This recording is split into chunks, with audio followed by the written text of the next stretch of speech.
केंद्र सरकार और सुप्रीम कोर्ट में कई बार टकराव की खबरें आती रही है। केंद्र के कई फैसलों को सुप्रीम कोर्ट में चुनौती दी गई, जिस पर कोर्ट की ओर से सख्त टिप्पणियां भी की गई। और अब एक बार फिर सुप्रीम कोर्ट ने केंद्र के रुख पर सख्त टिप्पणी करते हुए कहा कि अगर सरकार हर बार सही हो तो कोर्ट की जरूरत ही क्या है पूरी खबर देखते हैं इस रिपोर्ट में। देश में लोकतंत्र की मजबूती के लिए न्यायपालिका और कार्यपालिका दोनों बेहद अहम भूमिका अदा करती हैं, लेकिन कई ऐसे मुद्दे होते हैं जिस पर ये दोनों ही आमने सामने होते हैं।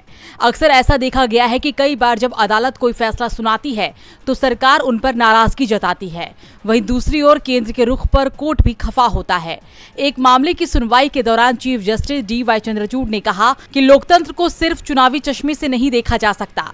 यदि संसद और सरकार की ओर से लिए गए सारे फैसले लोकतांत्रिक ही हो तो फिर अदालतों की तो जरूरत ही नहीं रह जाएगी।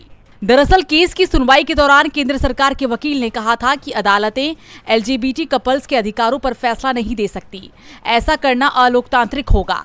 इसी के जवाब में चीफ जस्टिस ने ये बात कही।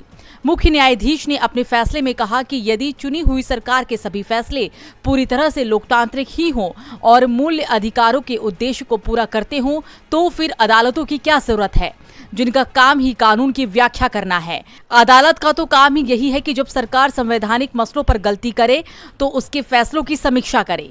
उन्होंने कहा कि हमारे संविधान में ही ऐसे लोकतंत्र की बात की गई है जिसमें सभी की जरूरत है। उन्होंने कहा कि हमारा संविधान ये नहीं कहता है कि संवैधानिक लोकतंत्र का अर्थ सिर्फ चुनावी डेमोक्रेसी है। दूसरे संस्थानों की भी अपनी भूमिका है और वे सरकार के फैसलों की समीक्षा कर सकते हैं।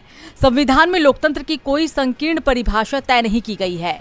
उन्होंने कहा कि लोकतंत्र को लेकर आपकी परिभाषा ठीक नहीं है और ये संकीर्ण मानसिकता है।